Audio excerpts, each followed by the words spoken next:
Come on in, pull up a chair and take a load off because today I'll be reviewing and sharing how to play for 10-Gallon Tank, which is from Winsmith Games.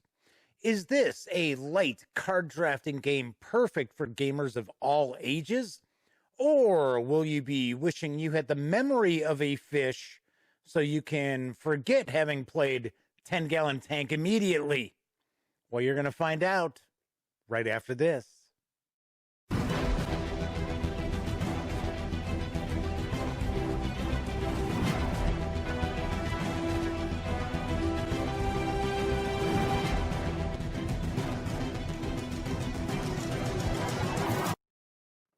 Howdy, howdy, howdy, gang. Yes, welcome back to the Duct Tape Studios. Happy holidays. I'm Jeff McAleer, your host, once again here at the Gaming Gang channel. As I mentioned in the open, I am going to be reviewing 10-Gallon Tank in just a moment. But first, I do want to remind you that if you like this video, by all means, give it a quick thumbs up. Subscribe to the Gaming Gang channel if you haven't already. And if you subscribe, ding that bell. Because not only will it let you know when I upload videos such as this, it'll also inform you when my live stream, The Dispatch, airs Monday through Thursday nights right here on YouTube as I bring you the latest in tabletop gaming news. Of course, when you're not watching videos on the Gaming Gang channel, be sure to visit thegaminggang.com for all the latest in gaming news, reviews, and a whole lot more. Get your geek on at thegaminggang.com. So without further ado, I am going to be diving into, no pun intended, 10-Gallon Tank, which is from Winsmith Games. It's designed by David Smith. Artwork is provided by Alex Pushkarev. The game is for 2 to 5 players, ages 8 and up, and plays in around 15 minutes. It is available right now. Does carry an MSRP of $15. So let's swing on over to the other camera because I actually have 10-Gallon Tank set up for a 5-player game. First thing I'm going to mention is everything, like component-wise, with 10-Gallon Tank is really nicely done. We've got some nice thick cardstock for the decks of, well, I should say one deck of cards. And it's got a bit of a linen finish as well. So that was very nice. Got to point out, if this game's going to end up getting a lot of play at your table, just put sleeves on the cards. I always recommend it, even though these cards are really nice card stock. Got a little tuck box here. If I can pop this on open quick enough. All right, come on. Jeez. So we got a little nice little tuck box inside here. So I thought that was nicely done. Trust me, I've seen a lot of sub $20 games where they just throw the deck of cards and just be an empty box. So I thought that was nice that we've got the little tuck box there. And we've got a score pad as well. I never use score pads. I just use scratch paper. That's the reality for me. So the rules themselves, very, very easy to understand. Just this little fold out here. The game is a little bit different depending on the number of players. That's going to be how many rounds you're going to play. Also, how many cards are going to be included in the deck. So we do have 6 different fish. And each of the fish are going to have a different victory point scale to them. So for an example, a molly is worth 1 victory point. That's what that little fishbowl represents. The discus is worth 10 victory points if you have the most of these. And if you're the player with the second most, you'll get 5 victory points. The gourami is worth 5 victory points, but you're going to have to discard a fish from your tank if you take that fish. This is essentially a split and draft sort of game, and I'll get into the gameplay in just a second. So the guppies here, we've got odd. If you have an odd number of guppies, they're worth 2 points each. If you have even, they're worth 3 points each. Angelfish, worth 9 victory points per set of 3. There's also a treasure chest. So if you end up with a treasure chest, that's worth 7 big victory points. We're also going to have an aquarium goal because essentially each of the players are aquarium aficionados and you're trying to put together the most appealing aquarium. So, of course, whoever has the most victory points basically have put together the most appealing aquarium. We do have 3 different goals, and this is the goal for everybody. So we have at least 5 of one fish type, have at least 1 of each fish type, and avoid at least 1 fish type. So each of these, 1 is in play, it's made visible to everybody, and that is something you're shooting for at the end of the game. The cards themselves, you have to, when you're setting up the game, depending on the number of players, you're going to want to keep an eye out. We got these little numbers in the upper right corner on some of the cards, essentially saying, okay, you need to have this many players or more to include this card in the deck. As I mentioned before, I've got this set up for a 5-player game. The way this grid of cards is set up would also change depending on the number of players.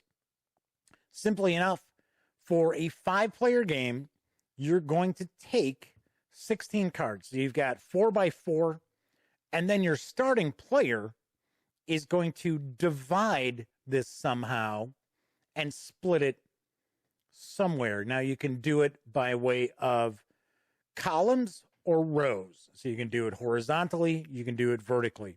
So as an example, let's say I'm the first player. I say, okay, I'm going to split these off. And of course, there's material here on the table, so it's not as easy to slide those apart.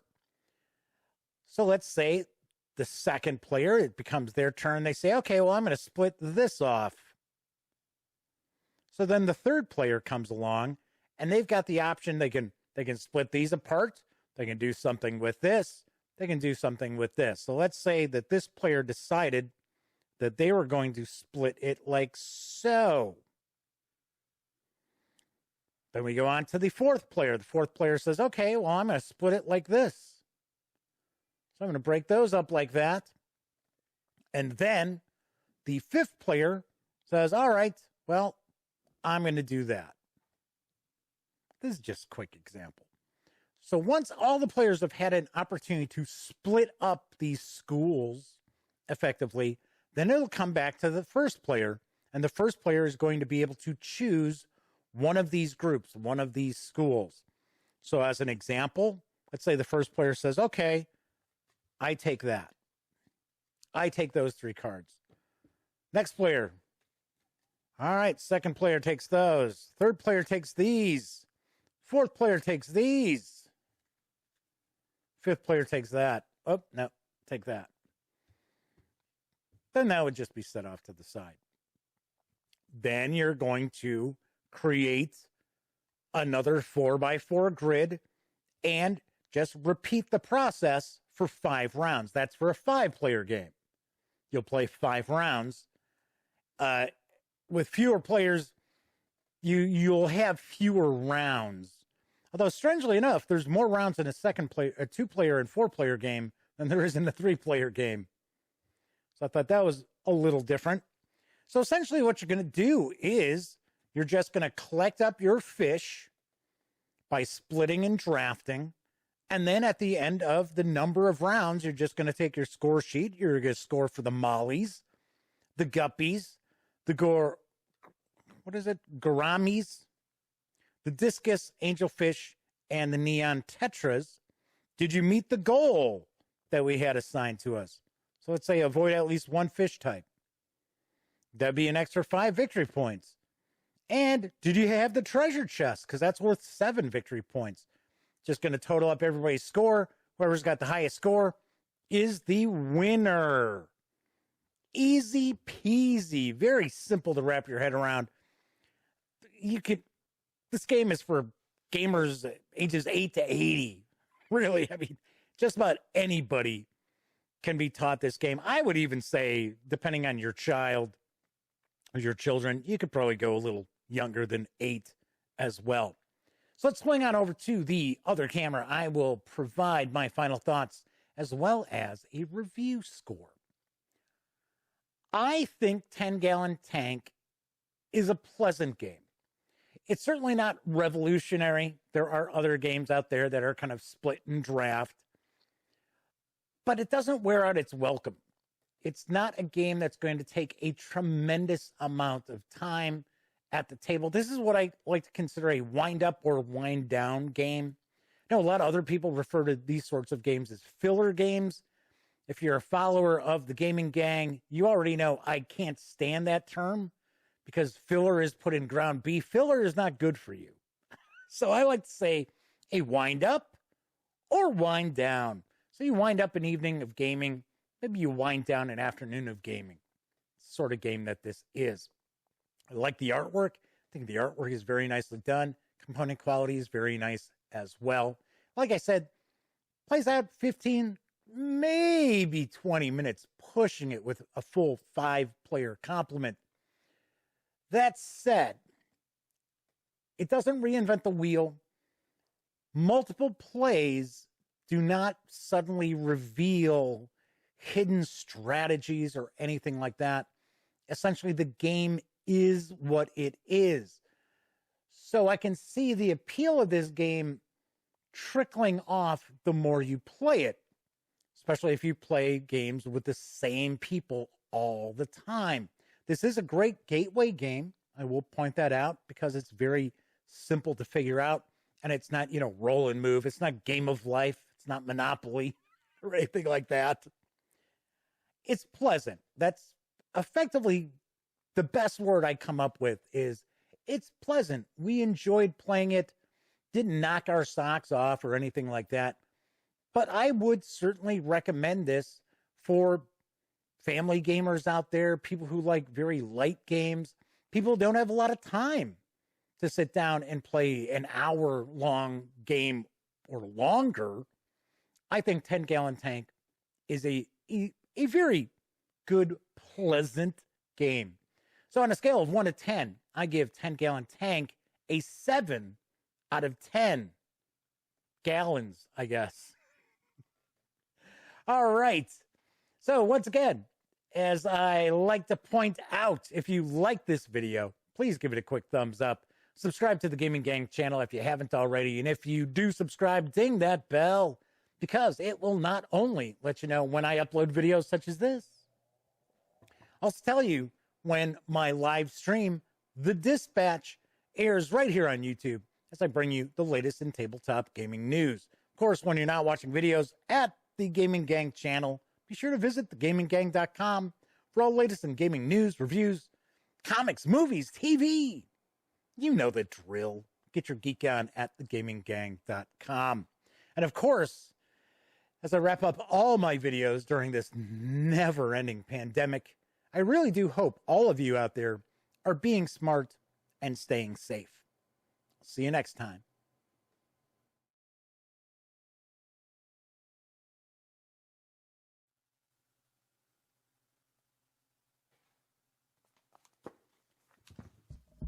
Oh, you're still here. Well, if that's the case, if you'd like to subscribe to the Gaming Gang channel, by all means, click right here. And if you'd like to check out one of our recent live streams, click right up top. And if you want to roll the dice and see what the algorithm for YouTube recommends, click right here. And of course, thank you once again for watching. And gang, please stay safe and wear a mask.